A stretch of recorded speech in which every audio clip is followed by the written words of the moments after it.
Bienvenidos al curso de Estadística. Vamos a hacer ahora el ejercicio 1 del examen de Estadística Descriptiva de 27 de junio de 2022. El ejercicio dice que la Consejería de Turismo de una comunidad autónoma concedió ayudas para la rehabilitación de fachadas a 60 hoteles históricos.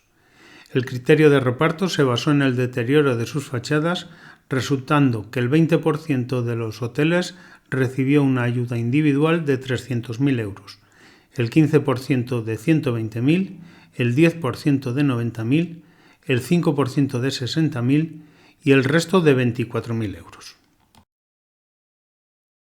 En una hoja nueva hemos hecho la siguiente tabla donde hemos recopilado los datos que nos da el enunciado, ordenando las ayudas de menor a mayor y añadiendo al lado los porcentajes que nos indica. Si marcamos todos los porcentajes que tenemos, vemos abajo que suman el 50%, de manera que el restante 50% correspondería a las ayudas de 24.000 euros. A partir de estos porcentajes, que son las frecuencias relativas, podemos calcular las frecuencias relativas acumuladas, que de cara al cálculo del índice de Gini denominamos también P sub I. Las calculamos como siempre, la primera es igual a la primera y las demás serían la de arriba más la de la izquierda, así para toda la columna.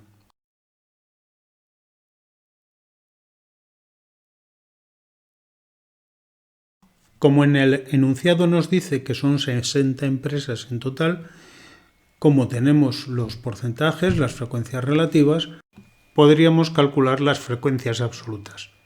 Vamos a abrir una columna en blanco, insertando fila, y ahí vamos a poner las frecuencias absolutas aplicando el porcentaje de la frecuencia relativa al total de 60 observaciones que tenemos.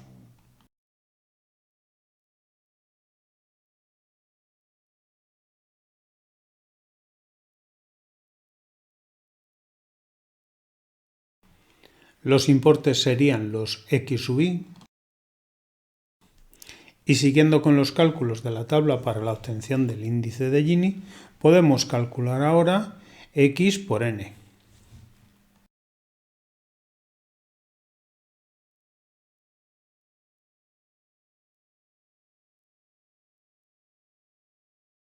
Acumularlo de manera similar a como hemos hecho en la columna de P sub I.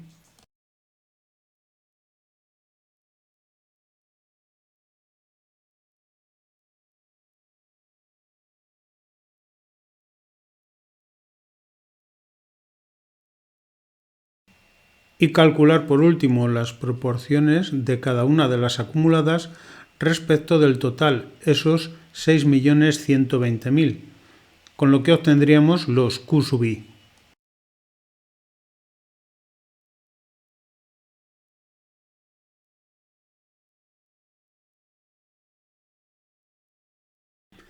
Vamos a calcular el índice de Gini utilizando las diferencias en el numerador entre P sub I y Q sub I, de manera que podemos calcular P sub I menos Q sub I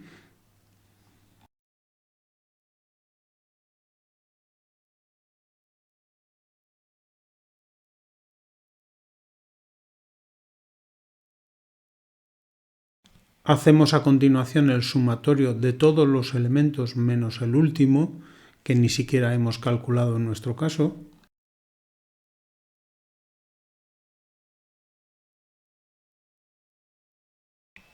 Y hacemos ese mismo sumatorio en la columna de P sub I.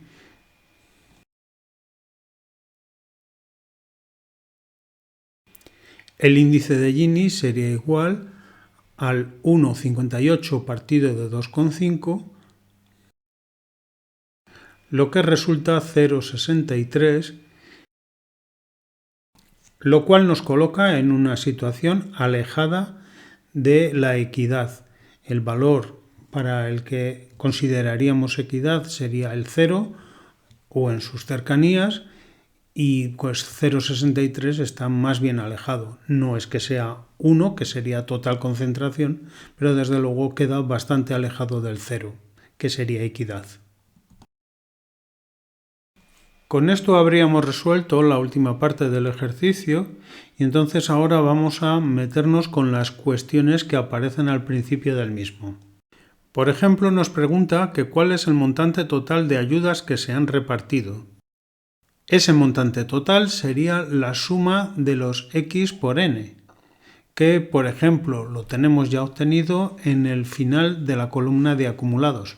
Son esos 6.120.000. A continuación nos pregunta qué porcentaje de hoteles recibieron más de 90.000 euros de ayuda. Más de 90.000 euros de ayuda serían los de 120.000 o los de 300.000 euros, que en porcentaje sería el 0,15 más 0,2. Un 35% sería ese porcentaje que nos están preguntando. Podríamos verlo también en la frecuencia relativa acumulada, en los P sub I. Podríamos calcular cuántos cobran hasta 90.000 euros de ayuda, que sería el 65%, y el restante 35% sería el porcentaje por el que nos están preguntando. Por último, nos preguntan qué porcentaje del montante total recibió el 55% de los hoteles con ayudas de menor cuantía. El 55% en el P sub I le corresponde un Q sub I del 0,14, o sea, el 14% de las ayudas más bajas las recibieron el 55% del total de las empresas. Por último, decir que la tabla que nos pide rellenar en el enunciado, la primera columna, importe de ayuda, sería la columna X que tenemos en nuestra tabla. La proporción acumulada de hoteles serían los P sub I y la proporción acumulada de ayudas serían los Q sub I, las columnas que necesitamos para el cálculo del índice de Gini.